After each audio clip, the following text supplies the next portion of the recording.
Merci de nous rejoindre, hein. Vous êtes bien dans votre émission Direct Santé. Aujourd'hui, on parle de grossesse et diabète. Donc, comprendre comment diagnostiquer ça chez les femmes enceintes, comment éviter de tomber dedans, hein, d'avoir le diabète pendant la grossesse. Donc, docteur Sekpe Kessi, hein, qui est médecin interniste diabétologue à l'hôpital de Bec, qui est avec nous pour nous parler de tout ça, comment faire attention, mesdames, et parce que c'est très important, parce que vous n'êtes pas toute seule, vous êtes deux, et quand le diabète arrive, donc il faut faire attention à votre santé, aussi la santé du bébé. Tout se passe bien, docteur? Oui, ça va. Ça va. Oui. Bon, en tout cas, tout à l'heure, on parlait un peu de les éléments déclencheurs, les facteurs de risque, hein. Vous nous disiez comme quoi les facteurs de risque, pardon, ça peut être le surpoids. Si un des parents donc a le diabète, donc il faut vraiment considérer que forcément, vous pouvez développer le diabète pendant la grossesse. Et il y a aussi le poids du bébé à l'accouchement, hein. Si ça dépasse les 4 kilos systématiquement, c'est que c'est pas bon du tout. Et les kystes, donc vous avez parlé aussi, il manque un élément que j'ai oublié, docteur. On avait dit, voilà, l'âge aussi qui est très important, parce que bon, faire aussi les enfants après 35 ans aussi, ça peut aussi favoriser donc le diabète pendant la grossesse. Donc on va parler des symptômes, s'il vous plaît, docteur. Oui, en fait, il n'y a pas de symptômes. Contrairement au reste du diabète, on vous dira que vous allez uriner beaucoup, Oui. il n'y a pas de symptômes. C'est-à-dire que vous allez faire votre diabète gestationnel Sans le savoir. zéro symptôme. Wow. Vous allez- Donc c'est juste en venant à l'hôpital. Parce que les symptômes du diabète se mélangent aux symptômes de la grossesse. Donc, du coup, vous ne pouvez pas faire la part des choses.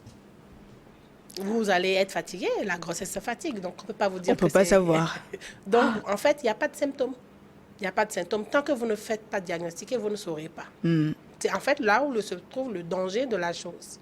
Ah oui, Vous ne c'est saurez très pas. important. Très important d'aller diagnostiquer. Il n'y a Hein. pas de symptômes, donc ce n'est que la glycémie capillaire qui vous fera dire que voilà, vous êtes dans une situation qui n'est pas bonne. Mais est-ce que les femmes prennent conscience que vraiment il faut, que c'est dangereux, qu'il faut le faire à l'hôpital? Comment ça se passe? Justement, la prise de conscience, c'est pour ça que nous tous, nous sommes là. Toi et moi, nous sommes là pour donc faire comprendre aux gens que faire la glycémie en début, d'abord aller en consultation prénatale en début de grossesse est très importante, et faire la glycémie capillaire en début de grossesse est très importante aussi. Voilà. Donc, sinon, la population n'est vraiment pas informée sur ce sujet, et donc derrière se passe beaucoup de choses que nous ne maîtrisons pas. Il y a des décès maternels, des décès fœtals, un décès fœtal sans cause, ignoré, parce que personne n'a pensé en fait à faire une glycémie, ou du moins ça a été demandé, la mère ne l'a pas fait, parce que souvent dans nos contrées, il est dit aux femmes, non, n'allez pas à l'hôpital en début de grossesse. N'allez pas à l'hôpital, mais tu peux pas tomber enceinte. Déjà, il faut faire l'échographie, il faut faire les prises de sang, il faut tout ça au début de grossesse. Ouais. Mais il y a des femmes qui attendent aussi à la maison comme ça, longtemps avant d'y aller. Oui, bien sûr. Déjà, il faut que les femmes comprennent que chaque grossesse a sa particularité. Oui. La grossesse que tu fais à 22 ans n'est pas la même grossesse que tu fais à 30 ans. Donc, chaque enfant, il faut toujours un suivi, parce que l'âge maternel, le corps maternel change. Et donc, si tu as fait un enfant une première grossesse sans complications, ça ne veut pas dire que les autres grossesses aussi vont se passer sans complications. C'est ça. Donc, il y a des femmes qui attendent gentiment à la maison. Que ça se passe. Oui, que bon, qu'est-ce que le gynécologue va voir, mais qu'est-ce que le médecin va voir. Donc, bon, elles attendent carrément et venir en fin de grossesse.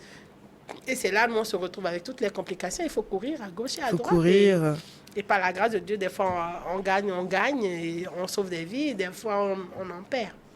Malheureusement. Et comment on fait baisser la glycémie, justement, chez les femmes enceintes, par exemple, tout en faisant attention aussi au bébé? Voilà. Alors, c'est un sujet d'actualité, parce que jusqu'à il y a 30 ans, jusqu'à aujourd'hui, quand on dépiste le diabète chez la femme enceinte, on parlait souvent de l'insuline. Parce que pour le bien-être de l'enfant, on n'avait pas de preuves sur le fœtus, sur l'utilisation de médicaments sur le fœtus, ce qui permettait donc, ce qui empêchait donc d'utiliser d'autres produits à part l'insuline. Donc, diabète et grossesse égale insuline. D'accord? Mais aujourd'hui, les études ont évolué, et on peut déjà il y a 3 étapes. La première, c'est de voir le régime alimentaire. Des fois, certaines femmes, on dépiste le diabète, mais elles n'ont même pas besoin de produits. Juste les conseiller sur le plan alimentaire, déjà permet donc de réguler ce diabète-là. Oui. Parce qu'il y a certaines femmes qui tombent enceintes. C'est là, elles veulent tout manger, sucré. C'est des envies, c'est tellement... Donc, du coup, tomber enceinte ne veut pas dire qu'il faut manger c'est matin, les pour envies. Fanta et tout. Non, non, non. Par la nuit. Donc, du coup, juste réguler la nourriture Oui. permet donc déjà de réguler la glycémie. Et dans certains cas, maintenant, certaines recommandations l'autorisent. Les recommandations sur la prise en charge du diabète et de la grossesse autorisent certains médicaments par voie orale, même si ces médicaments-là n'ont pas encore reçu d'autorisation sur le marché pour pouvoir utiliser donc, dans la grossesse. Quand même, les recommandations l'autorisent. Donc, on peut utiliser certains médicaments. Et quand ça ne marche toujours pas, on finit avec l'insuline pour pouvoir boucler la boucle. Donc, du coup, on ne soigne pas. On stabilise la glycémie, oui. Pour que la mère soit bien, pour que l'enfant soit bien. Tout simplement. Ah là là. Bah, déjà, il faut éviter d'en arriver là. Hein. Mais est-ce que l'insuline agit sur le bébé? L'insuline ne traverse pas la barrière placentaire. Donc, quand on injecte de l'insuline à la mère, c'est à la mère qu'on l'a injectée.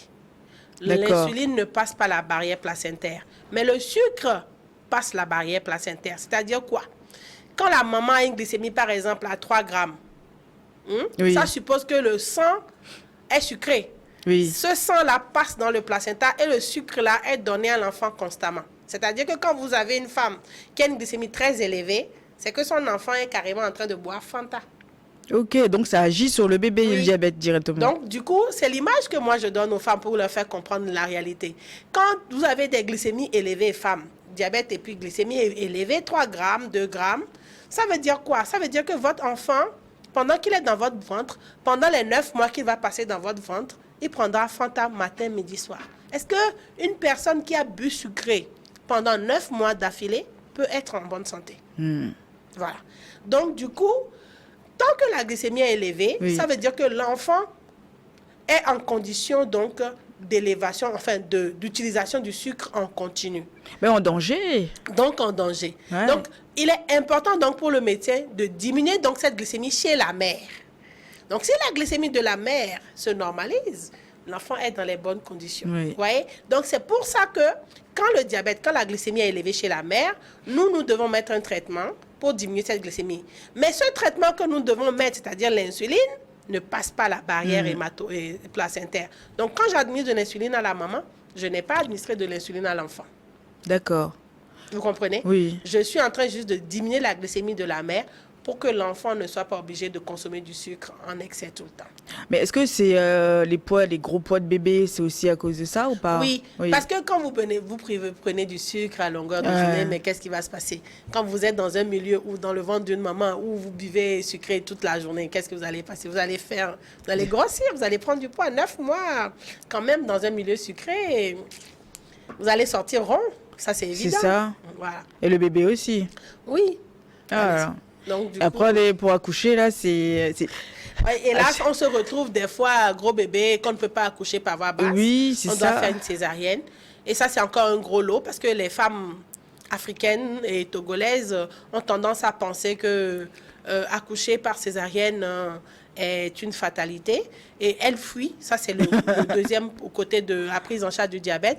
Quand elles, malgré que vous avez fait le suivi et que vous vous êtes battu pour... avoir un bébé en bonne santé, elle-même en bonne santé, dans le dernier trimestre, quand vous leur annoncez que, bon, écoutez, votre bébé est en surpoids et que malgré tout, on va vous faire une césarienne, elles disparaissent pour aller accoucher dans des centres qui ne sont pas équipés et après, les bébés meurent dans les 24 heures. Parce que le danger de la chose, supposez que vous êtes déjà dans le ventre et que vous avez l'habitude de boire du Fanta et votre cerveau a l'habitude d'être en fonction et d'être toujours en compagnie du sucre. Votre organisme a besoin du sucre. Et puis, brutalement, on vous accouche et on ne vous donne pas ce sucre-là. Vous voyez un peu la réaction du bébé? Dans les 24 heures, cet enfant a besoin d'être reconduit dans le même milieu qu'il était dans le ventre. C'est-à-dire qu'on a besoin de lui donner du sucre constamment pendant les moins 72 premières de vie. Et quand cet enfant est sorti dans un milieu où on ne le met pas dans un service de pédiatrie pour l'accompagner, il meurt dans les 24 heures. Donc, vous pouvez faire une grossesse bien suivie. Si vous faites un gros bébé de 4 kilos, si vous ne le mettez pas dans des conditions bien à l'hôpital, suivi par un pédiatre, vous allez quand même perdre le bébé après l'avoir accouché. Donc, c'est pour ça qu'il est important, quand on est femme enceinte et qu'on a dépisté le diabète chez vous, il est important de se faire suivre dans un centre dans lequel il y a votre diabétologue, il y a votre gynécologue et il y a un pédiatre pour le suivi de l'enfant. D'accord? Parce que cet enfant, lui, son Fanta, il va le réclamer à la naissance. Bien sûr. Et donc, du coup, si on ne le met pas dans les conditions, ce sera un gros, joli bébé, mais qui va mourir dans les 24 heures. Donc, c'est important. À l'hôpital de Ben, nous avons ce corridor-là. Nous avons la place d'avoir tout cet équipement-là. Donc, nous avons des gynécologues, des pédiatres, et moi, et puis d'autres médecins qui sont responsables de la gestion de la femme enceinte et de la grossesse. On apprend des choses. On apprend des choses, c'est très important parce que même tout ça, je ne savais pas, moi. Donc, c'est bien aussi d'informer la population. D'informer la population pour que les gens puissent prendre conscience. Et j'espère que vous prenez conscience de tout ce qu'on vous dit au quotidien dans cette émission, vraiment. Et quelles sont les conséquences, justement, du diabète sur la santé de la maman? Voilà. Donc, on a déjà parlé un peu de l'enfant. Mais on a parlé juste de la phase où les enfants sont gros. Oui. Il y a des fois où le diabète chez la maman, par exemple, a déjà créé des complications. D'accord?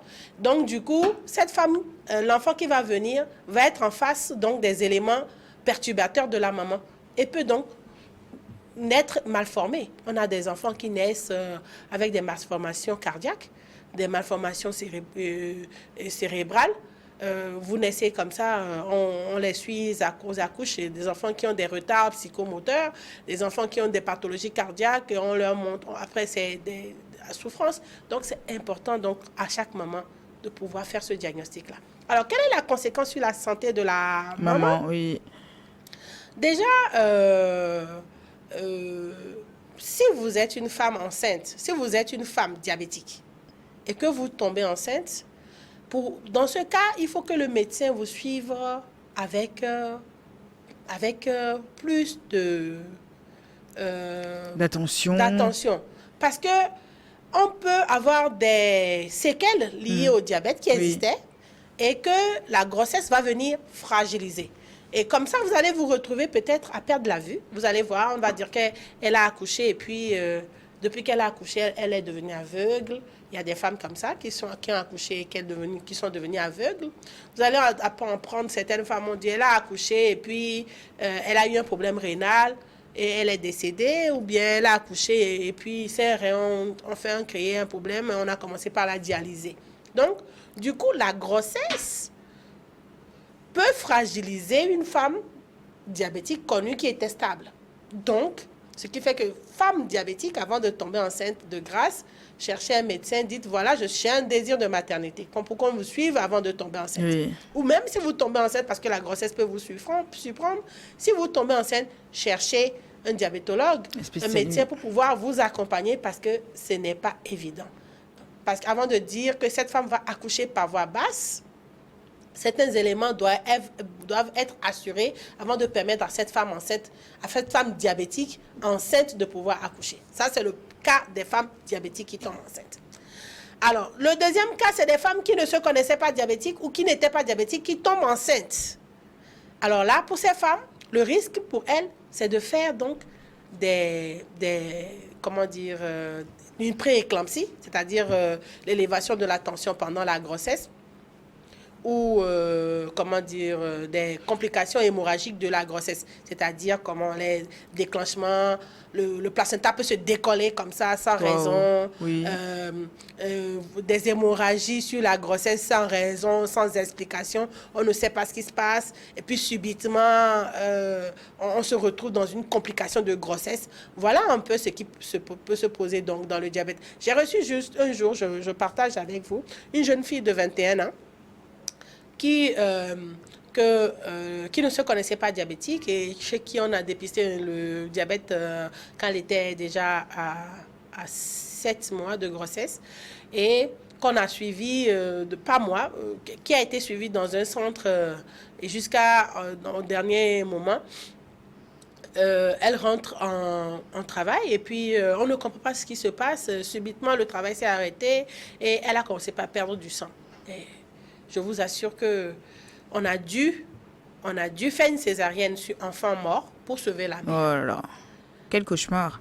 Et donc, voyez un peu dans quelles circonstances. Et vous pouvez imaginer, aussitôt qu'on a sorti l'enfant et qu'on a enlevé le placenta et qu'on a accompagné la femme, au bout de 21 ans, au bout de quelques jours, elle était normale. Sa glycémie était normale après. Ouais, vous voyez, ouais. c'est une fille qui est issue d'une mère diabétique. Sa mère est diabétique, elle-même, elle n'est pas diabétique, elle a juste 21 ans. Et elle tombe enceinte, première grossesse, voilà comment ça se passe. Vous voyez, donc elle a fait un diabète donc, pendant sa grossesse. Donc du coup, quand on n'est pas diabétique et qu'on devient diabétique pendant la grossesse, cette grossesse est fragilisée par toutes les complications qui peuvent arriver, perte de bébé, hémorragie sur grossesse, hypertension artérielle, pathologie rénale, tout peut arriver sur une grossesse. Parce que quand vous n'êtes pas diabétique, que vous tombez enceinte et que vous devenez diabétique, vous faites ce qu'on appelle la grossesse à risque. Oui. La grossesse, là, devient une grossesse à risque. Donc, il est important donc que vous soyez suivi en médecin. Ça n'a pas d'âge à faire de diabète. Aujourd'hui, la prévalence est telle que on ne peut plus se coucher pour dire que c'est dans la famille. Non, non. Dès qu'on a un parent diabétique, on est à risque de faire un diabète gestation. Donc, il est important de faire sa glycémie pour savoir là où on se retrouve. Et pour la prise en charge, comment ça se passe? Alors, la prise en charge doit être pluridisciplinaire. Elle prend en compte, donc, comme je l'ai dit auparavant, le diabétique et le diabétologue. Ça prend en compte le gynécologue.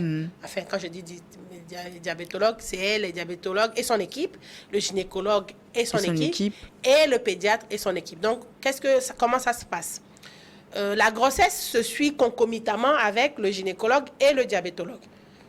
D'accord? On s'accompagne, les deux équipes se concordent jusqu'à organiser un accouchement pour sortir une mère en bonne santé et un bébé en bonne santé. Et sans dégâts. Maintenant, quand on a fini de sortir le bébé, on confie donc le bébé à l'équipe de pédiatrie. D'abord, l'équipe de pédiatrie est avertie donc que la femme est dans le corridor, est déjà dans le couloir, dans le cheminement pour accoucher.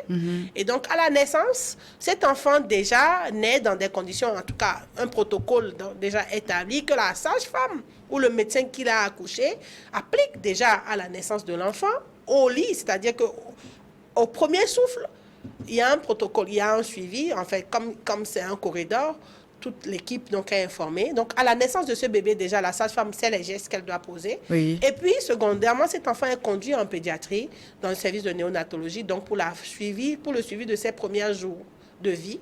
Et donc, l'enfant l'a stabilisé et tout va bien. Déjà, à partir de J2, J3, la maman et le bébé se retrouvent et le suivi se fait maintenant après avec le diabétologue et le suivi en gynéco. Enfin, chaque partie s'occupe donc de son élément, comme on dit. D'où vraiment un suivi important parce que si on va accoucher ailleurs dans les petites... C'est ce qui se passe la plupart du temps.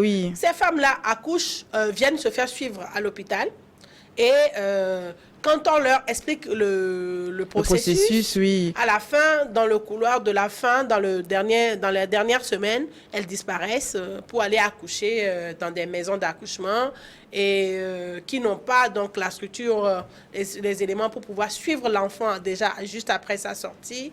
Et on se retrouve à perdre des bébés comme ça après beaucoup d'efforts fournis pour pouvoir les accompagner. Écoutez, docteur, il ne reste pas beaucoup de temps. On arrive à la fin de l'émission. Donc, on va parler de l'alimentation, pardon. Quels sont les aliments à éviter absolument pendant la grossesse? Alors, en termes d'alimentation, cette question revient tellement. En réalité, on ne peut pas changer l'être humain en termes d'alimentation. L'alimentation est liée à la culture de la personne.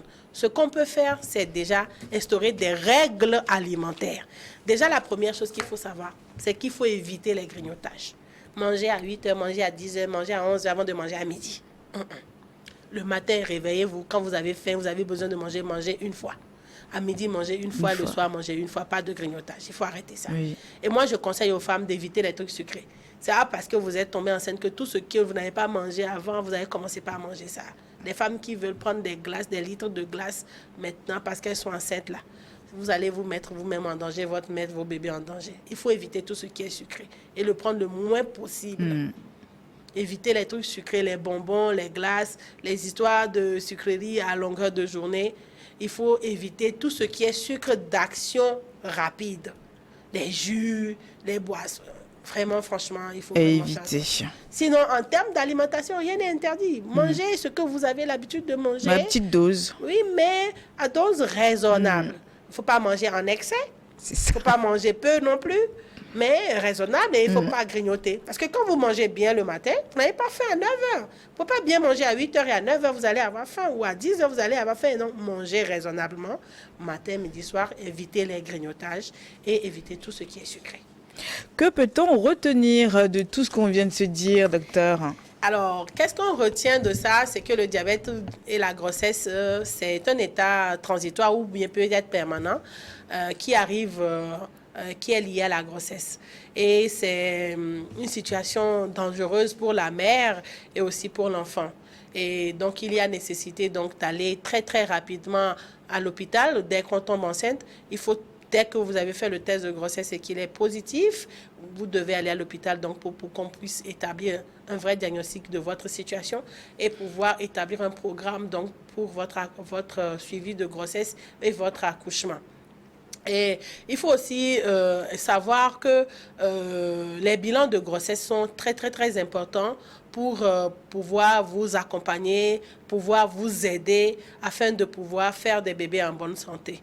Et il ne faut pas oublier les facteurs de risque, c'est-à-dire quand vous vous retrouvez dans certaines situations, il faut savoir que vous pouvez être à risque de diabète et donc du coup, il faut courir. Quand ces facteurs de risque, c'est quand vous avez un âge supérieur à 35 ans, quand vous êtes femme et que vous avez un âge supérieur à 35 ans, quand vous avez un parent qui est diabétique, si dans vos antécédents, vous avez déjà fait des bébés qui ont des poids supérieurs à 4 kilos, là, vous êtes à risque.